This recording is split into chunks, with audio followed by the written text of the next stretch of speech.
네, 지난달 시작된 공식 선거운동이 오늘 자정이면 끝이 납니다.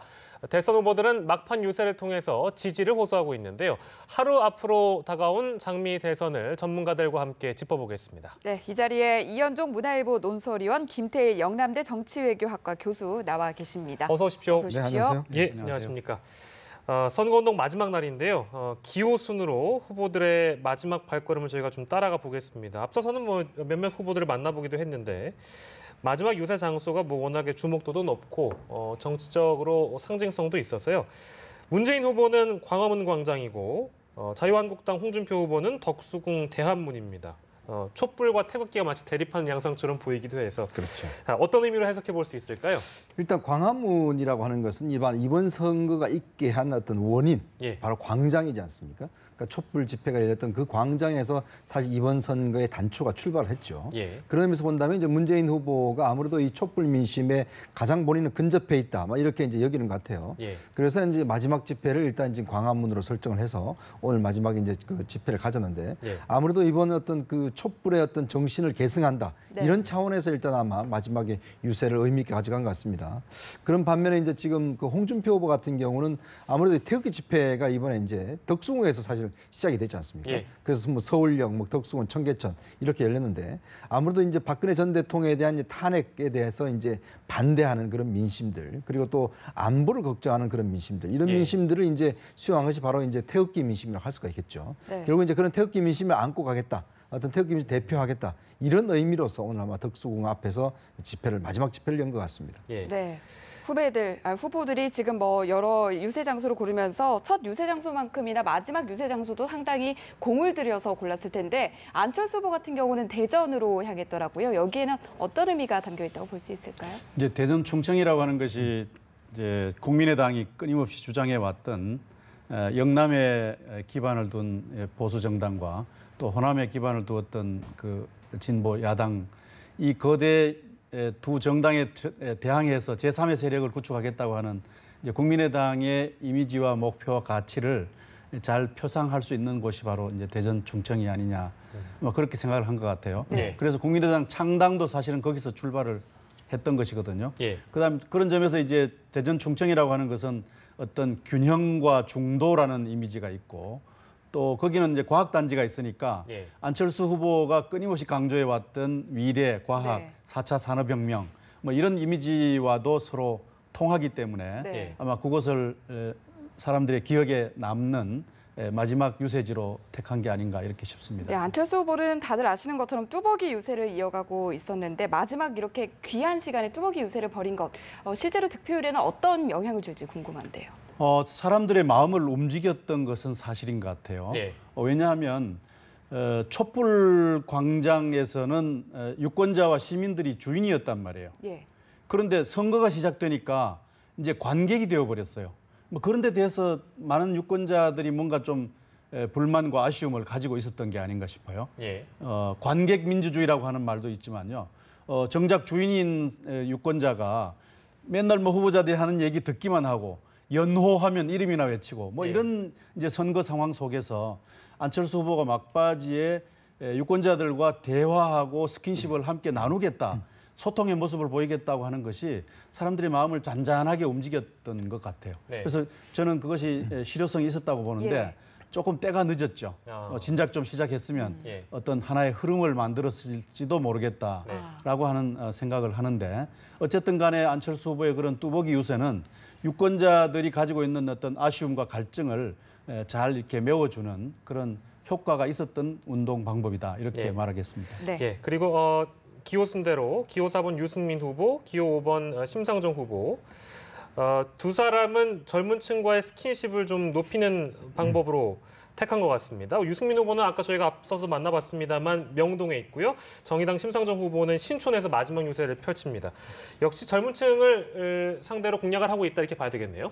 일단 이제 바른정당 유승민 후보 같은 경우는 아무래도 이번에 탈당 사태를 겪으면서 예. 원래는 이제 참 배신의 아이콘이라는 그런 어떤 더 씌워진 이미지 때문에 사실 지지율도 오르지 않고 굉장히 힘들었지 않습니까? 예. 근데 이제 바른정당 의원들 12명이 탈당하는 사태가 되면서 이제 아마 유권자들이 정말 유승민 후보가 무슨 이야기를 하는지, 이걸 이제 좀 더 귀 기울이기 시작을 했어요. 특히 이제 보수 개혁에 대한 의미에 대해서 사실 젊은 층들이 상당히 좀 호감을 가지기 시작했습니다. 즉 기존의 보수라고 한다면 좀 고리타분하고 지금 뭔가 좀 이해가 잘 안 통하고 이런 어떤 것이었다라면 지금 유승민 후보가 이야기하는 보수라는 것은 뭐 새로운 보수, 즉 따뜻한 보수의 이미지를 이제 각인시켜 왔다는 것이죠. 네. 아무래도 이제 유승민 후보 입장에 본다면 선거 기간이 짧은 게 굉장히 아쉬울 겁니다.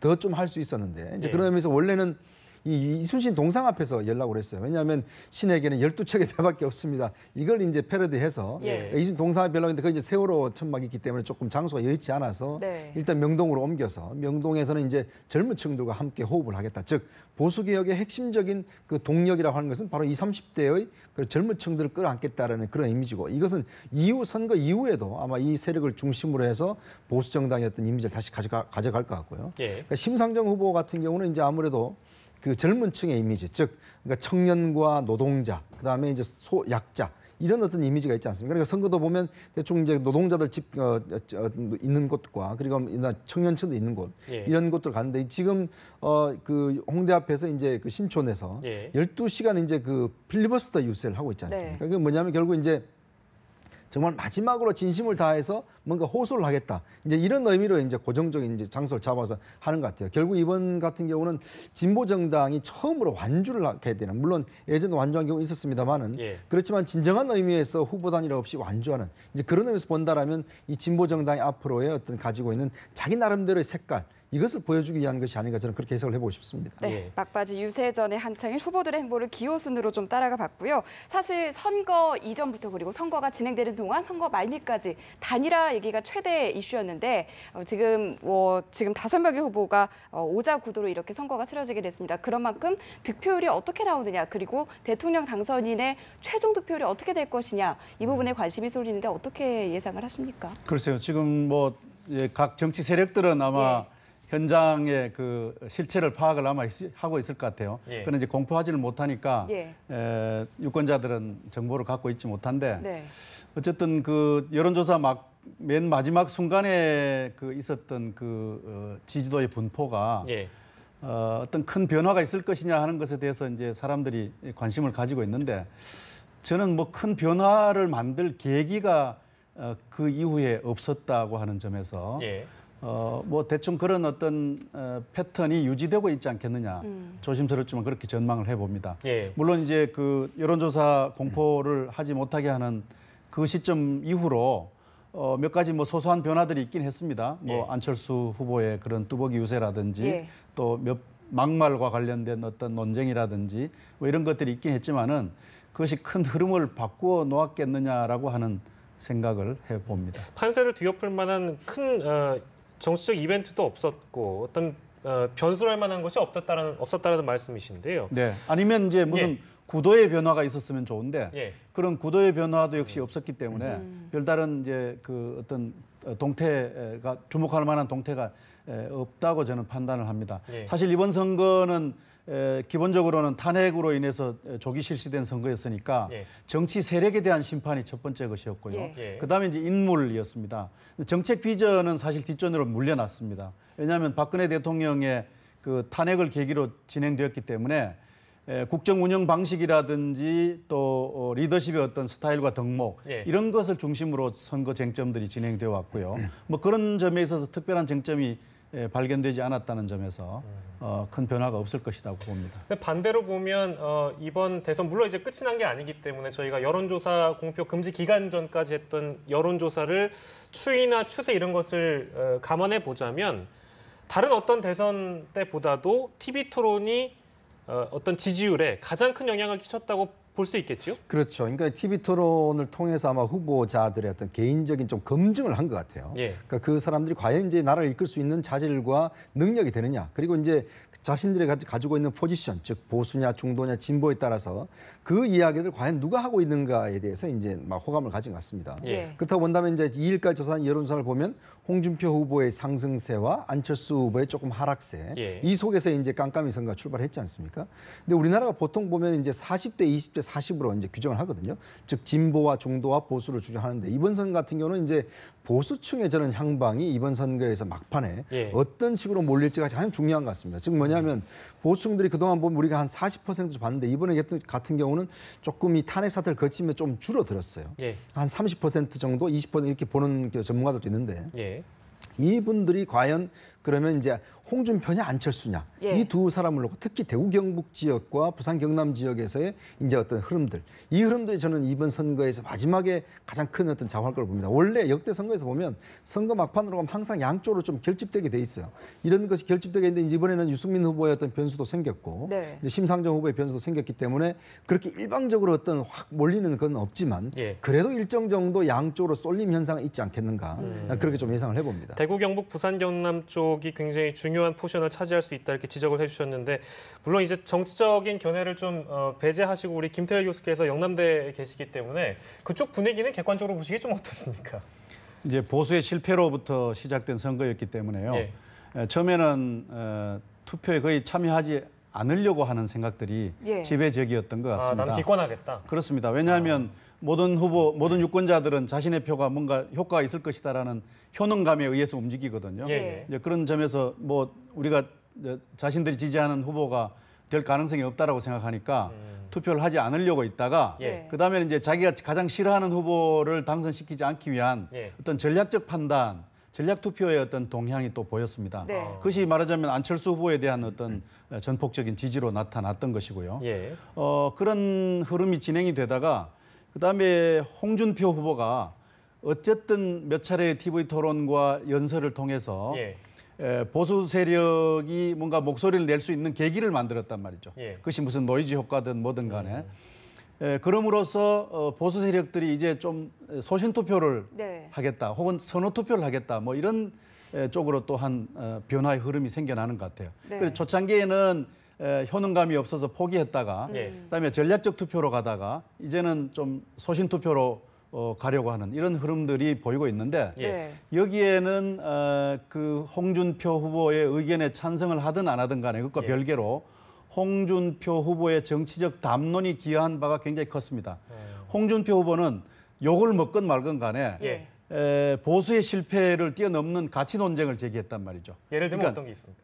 예를 들면 뭐 동성애자 문제라든지 국가보안법 예. 문제라든지 그다음에 또 강성 귀족 노조 문제라든지 예. 가장 상위 수준의 가치 논쟁을 제기함으로써 정치적 실패를 은폐했던 것이죠. 그러니까 박근혜 대통령이 실패한 그러한 사실들에 대한 예. 책임을 덮어버리면서 예. 상위의 논쟁을 제기함으로써 그것이 하나의 정치적 쟁점을 형성하면서 예. 보수 세력들이 꿈틀거리기 시작한 거예요. 예. 이것이 하나의 흐름을 만들어낼 것이냐는 뚜껑을 열어봐야 될 일입니다만은 네. 어쨌든 저는 뭐 개인적으로 홍준표 후보의 견해에 동의하지 않습니다만은 홍준표 후보가 보수 후보로서 자신의 어떤 정치적 담론을 아주 능수능란하게 예. 물론 그건 바람직스러운 것은 아니라고 저는 생각을 합니다만은 예. 그럼으로써 보수 세력이 꿈틀꿈틀하기 시작했다라고 하는 네.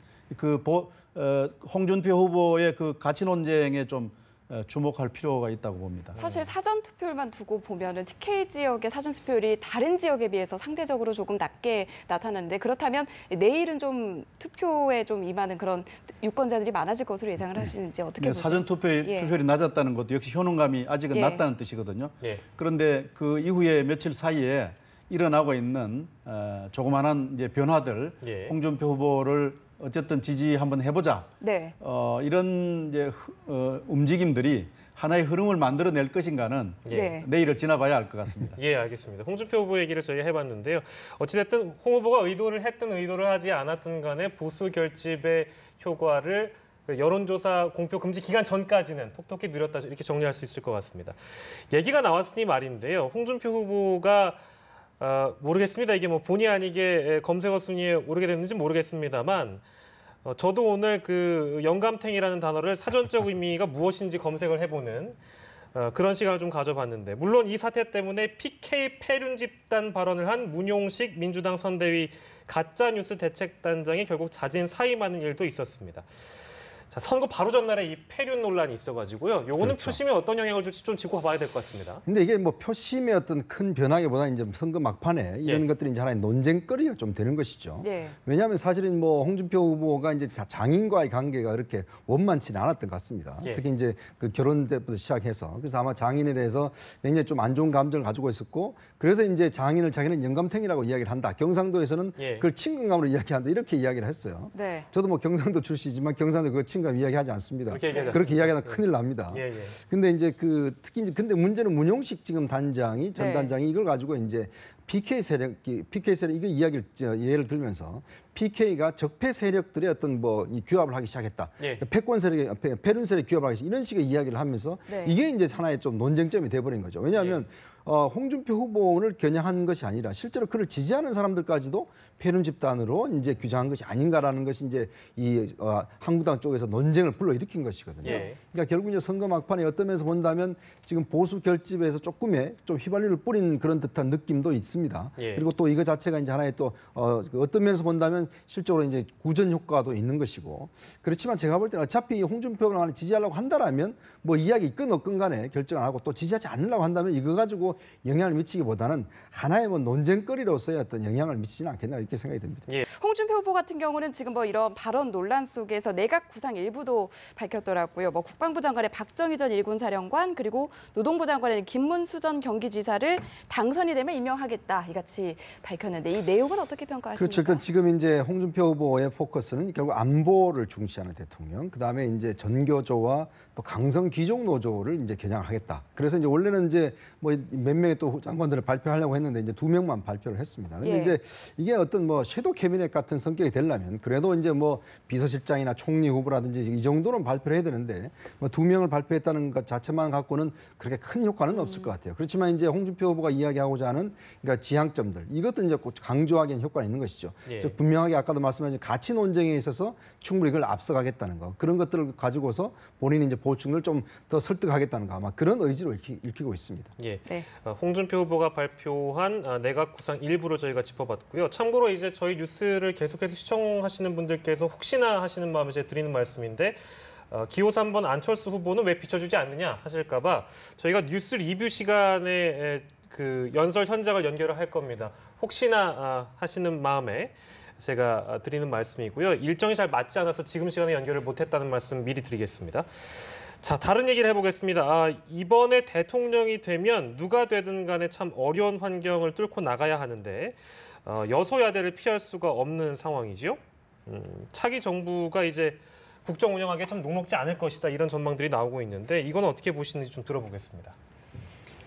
사실은 각 정치 세력들이 그 당내 경선을 할 때부터 중요한 쟁점이 연정, 예. 협치, 연대 뭐 이런 것이었습니다. 왜냐하면 현재 의회 내의 의석 분포가 어느 한 당도 과반을 넘지 못하는 이런 상황이니까 다른 세력과 협력하거나 같이 손을 잡지 않고는 예. 자기가 하고자 하는 바를 실현할 수가 없는 것이 너무나 명백하단 말이죠. 그런데 그것을 어떻게 할 것인가를 둘러싸고 당 내에서도 논쟁이 되었고 또 본선에서도 이것이 중요한 논쟁이 되었습니다.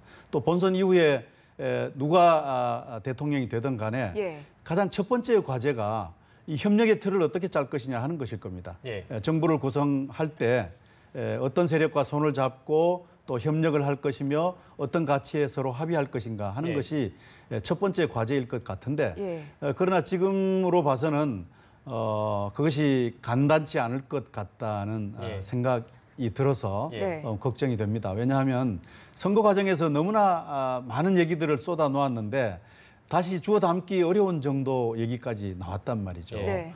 어떤 분들은 어떤 상대방을 가리켜서 종북이 아니냐 뭐 이렇게 더 끝갈 데 없는 얘기를 했고요. 예. 또 어떤 세력은 또 상대편을 향해서 당신네들은 적폐다, 청산되어야 될 대상이다, 뭐 괴멸되어야 한다, 뭐 이렇게까지 얘기를 했고요. 네. 그다음에 뭐 그런 얘기에 가담을 하지 않은 또 후보들은 그러면 그런 방법이 아닌 그런 틈바구니 속에서 어떻게 뭔가 긍정적인 어떤 합을 만들어 갈 것인지 네. 이 간단치 않은 과제가 대통령 당선자 앞에 놓여 있다고 하겠습니다. 과반 대통령이 그러면 만약에 이번에 생겨난다면 상황이 좀 달라지겠습니까? 어떤가요? 과반을 받지만 예.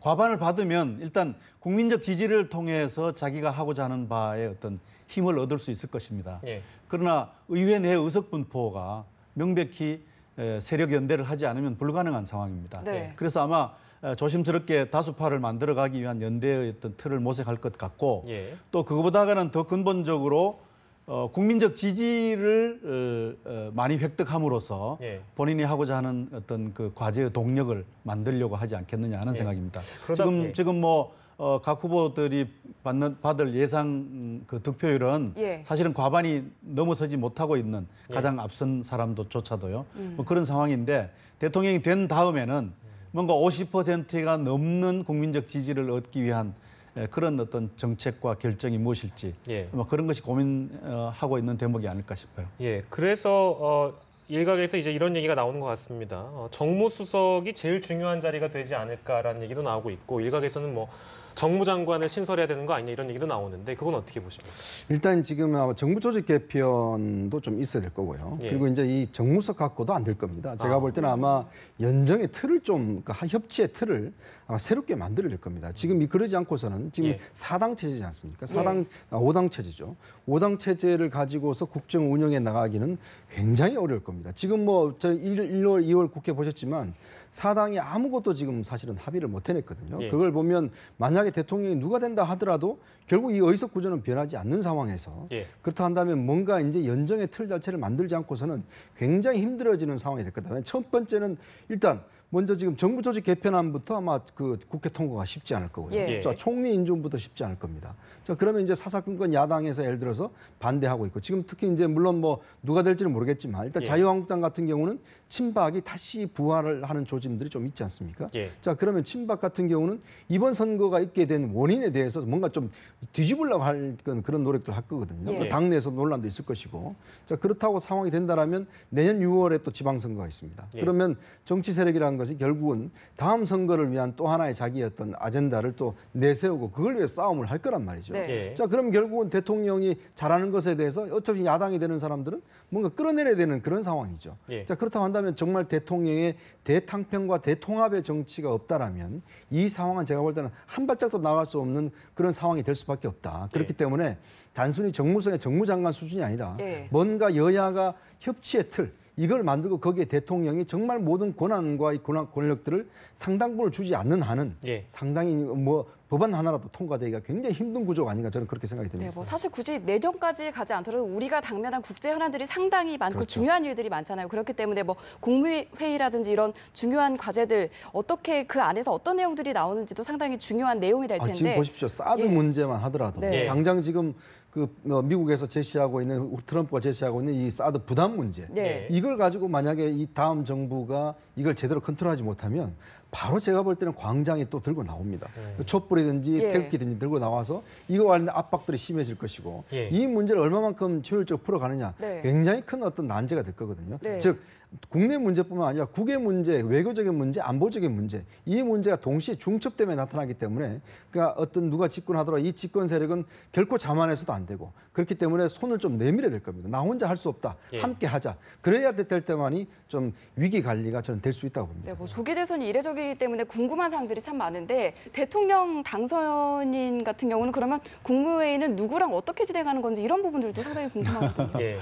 어쨌든 뭐 예. 가장 먼저 해야 될 일은 이 협치의 틀을 짜는 것일 예. 테고요. 예. 그 첫 단추는 총리 임명을 어떻게 하느냐겠죠. 예. 지금 아마 각 캠프는 그것을 가장 중요한 과제로 아마 고민을 하고 있을 것 같고요. 예. 그다음에 이제 당면한 현안인 외교 네. 안보 문제, 그다음에 일자리 경제 문제 뭐 이런 순서가 되지 않겠습니까? 그런데 그 권력 이양기에서 생기는 뭐 어려움과 혼란, 예를 들면 지금 인수위 시기가 없으니까 말이죠. 예. 이런 부분들은 사실 좀 기술적인 문제라고 생각이 들어요. 뭐 큰 어려움은 나는 없지 싶은데 중요한 것은 그 미래에 어떤 틀을 만들어 갈 것인지 하는 것이 중요하고 예. 그 첫 단추가 이제 총리 임명이라는 점에서 네. 대단히 흥미로운 점이 아닐 수가 없습니다. 예. 자, 저희가 뭐 당선자들이 앞으로 겪어야 될 사정을 얘기했다면 이번에는 패자들, 다수가 될 패자들의 얘기도 만약에 해본다면 잘 지느냐, 어떤 득표를 해서 어떻게 지느냐도 굉장히 중요할 것 같습니다. 높은 지지율로 만약에 패하게 되면 글쎄요, 뭐 주도권 회복을 나중에 노릴 수 있는 거 아니냐 이런 분석도 나오고 있습니다. 어떻게 뭐 보시는지요? 누구나 다 패배할 수 있다는 가정을 해야 될 것 같습니다. 예. 그 해당 속에서 일단 뭐 바른정당, 그러니까 지금 일단 문재인 후보 같은 경우는 이제 패배할 경우에 두 번째 그 도전이기 때문에 상당히 좀 재기가 힘들어지지 않을까라는 생각이 들고, 예. 그다음에 이제 만약에 이제 안철수 후보 같은 경우는 이제 뭔가 국민의당이 그렇게 된다면 만약 패배할 경우에 국민의당이 어떤 호남 지역의 중심으로 되어 있지 않습니까? 그러면 만약에 예를 들어서 더불어민주당이 승리한다고 한다면 예. 더불어민주당이 아마 인위적 정계 개편을 시도할 가능성이 좀 높다고 봐요. 왜냐하면 그냥 120석 가지고 운영하기 굉장히 힘들어질 거거든요. 그러면 아마 일부 호남 의원들을 좀 더 영입을 한다든지 이런 식으로 해서 한다고 한다면 그 속에서 과연 그러면 안철수 후보의 위상이 어떻게 될 것이냐. 예. 지금 의원직도 없지 않습니까? 네. 이제 그러다 보니까 당내 주도권 자체가 상당히 좀 약해질 수가 있거든요. 그렇기 때문에 안철수 후보 같은 경우는 이번에 어떻게 당선이 돼야 되고 예. 또 그렇지 않더라도 유의미한 그 지지율을 받아야 되는 상황이고, 그다음에 홍준표 후보 같은 경우는 물론 뭐 당선이 된다면 큰 문제가 없겠지만 만약 낙선을 한다라면 지금 이번에 벌어졌던 이 당내 복당 문제, 그다음에 친박의 지금 징계 해제 문제, 이게 지금 현재 해결이 안 되고 지금 걸려 있는 문제거든요. 지금 후보가 이야기했는데도 불구하고 당내에서 계속 정우택 지금 원내대표는 이거 뭐 통과된 거 아니다라고 이야기를 하고 있어요. 예. 자, 그러면 결국은 이제 뭐 어느 정도 뭐 예를 들어서 유의미한 지지율을 못 얻는다면 예. 상당히 홍준표 후보의 위상 자체가 아마 당내에서 굉장히 어려워질 가능성이 있습니다. 네. 그러니까 친박 세력들도 지금 왜냐하면 이 당 밑에 조직은 친박 세력이 꽤 많거든요. 그러니까 그런 위험 당할 수가 있고, 그다음에 이승민 후보 같은 경우는 저는 믿져야 본전이다. 오히려 믿져는 본전보다 더하는 수도 있다. 왜냐? 지금 이번에 마지막에 어떤 자신의 존재감을 상당히 과시했기 때문에 예. 뭐 또 심상정 후보도 마찬가지지만 상당히 앞으로 정계에서의 영향력은 어떻든 간에 좀 증가될 가능성이 좀 있다고 봅니다. 네, 선거 이후에도 후보들마다 풀어야 할 과제들이 상당할 것으로 보이는데 내일 최대 관심사가요. 투표율이 최종 투표율이 80%를 넘느냐 마느냐 이 부분인데 어떻게 예상을 하십니까? 넘어갈 것 같아요, 저는. 80%가 넘어간다. 네. 예. 왜냐하면은 사전 투표율이 예상보다 많이 높았지 않습니까? 예. 높았는데 그 내용을 보면 진보 진영에 기반하고 있는 호남 지역은 높았고, 그다음에 보수 진영에 텃밭인 이제 영남 지역은 좀 낮은 편이었어요. 예. 영남 지역의 표의 효능감이 적었기 때문인데요. 영남 지역이 아까 말했던 것처럼 이렇게 꿈틀꿈틀 움직이기 시작하거든요. 예. 그런 점에서 보수 진영이 얼마나 투표에 참여하느냐가 이제 투표를 끌어올리는 관건이 될 텐데 저는 일정하게 높아질 가능성이 많을 것 같아요. 네. 그래서 굉장히 치열한 경쟁이 이루어진다고 보고요. 예. 뭐 그런 점에서 보면 80%는 쉽게 넘어갈 것이다. 그렇게 전망을 하고 쉽게 싶습니다. 넘어가서 그러면 어디까지 혹시 전망하시는 겁니까? 그거는 잘 모르겠습니다만 예. 어쨌든 간에 예. 초창기에 있었던 예. 그런 이제 그 거꾸로 기울어진 운동장의 상황이 예. 네. 조금은 역동적이 되어 갔습니다. 선거가 진행되면서 예. 아까 말씀드렸던 뭐 홍준표 후보 개인의 선전이라든지 네. 또 여러 가지 진영 내부의 역학관계라든지 이런 것들 때문에 선거가 역동적이 되면서 각 유권자들이 갖는 효능감이 커지기 시작했고요. 예. 그런 것들이 이제 참여로 나타나게 되었던 것입니다. 근데 예.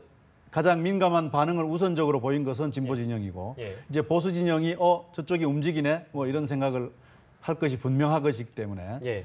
내일 투표는 상당히 높아지지 않겠나라고 전망을 해봅니다. 이현정 논설위원께서도 80%는 당연히 넘는다고 글쎄요, 보시는지요? 저는 조금 힘들지 않을까 싶습니다. 왜냐하면요, 지난번 그 2012년 선거 같은 경우는 뭐 박근혜, 문재인 이렇게 붙었을 때도 75%가 조금 넘었거든요. 그러니까 이게 결국 사전 투표라는 효과가 역대 선거에서 보면 한 3%에서 5% 정도 올라가는, 우리가 지금 대선은 처음 합니다만은, 근데 이게 이제 좀 당겨서 투표를 한 효과. 이런 정도를 좀 봐야 되지 않을까. 이게 예를 들어서 막 투표율기가 많이 뛰어나서 이제 많이 하는 것보다는 예. 좀 당겨서 투표하는 효과가 있는데 80% 넘는 거는요. 역대 선거에서 97년도 선거에서 그때 80%를 찍은 이후로 이제 계속 하락해 왔어요. 예. 이제 그런다 본다면 아까도 교수님 말씀하셨지만은 과연 이제 영남 지역의 투표율이 얼마나 될 것이냐. 네. 혹시 거기서 이제 투표를 좀 포기하는 층들 이런 분들이 꽤 많이 나타난다라면 저는 80% 넘기가 좀 힘들다고 보여지고 네. 80%는 우리가 지금 4천만이 훨씬 넘거든요. 네. 이 인구가. 그러면 거기에 80%는 굉장히 많은 투표율입니다. 역대 다른 나라도 이런 투표율이 잘 없거든요. 자, 그러면서 본다라면 거의 80% 육박하지 않을까 하는 생각이 좀 드는데 예. 80% 그러니까 벌써 한 10몇 년째, 20년째 지금 선거를 보면 80%를 넘는 게 거의 없습니다. 네. 자, 그렇다고 본다면 이 80% 넘기가 상당히 힘들지 않을까라는 좀 그런데 그런 또 예측을 탄핵 해봅니다. 정국이라는 특수한 정국 뭐 속에서 그런 또 것도 치러지는 있죠. 거잖아요. 네. 이러면 지금 국민들의 정치적 관심도가 상당히 높아져 있는 상황이기 때문에 혹시나 좀 2시간 또 연장도 되고 8시까지. 했기 때문에, 이런 그런 부분들이 것 때문에 변수로 작용할 수 변수가 있지 있어서 예전 선거와 똑같은 조건에서는 비교할 수는 없는데 예. 하여튼 예전 선거와 똑같은 조건에 감으로 본다면 일단 넘는 데는 조금 힘들지 않을까 하는 좀 그런 조심스러운 예측을 해봅니다. 예, 사전 투표와 전체 투표율의 연관성까지 저희가 분석을 해봤습니다. 이현종 문화일보 논설위원 그리고 김태일 영남대 정치외교학과 교수와 오늘 이 시간 함께했습니다. 두 분 고맙습니다. 고맙습니다. 감사합니다.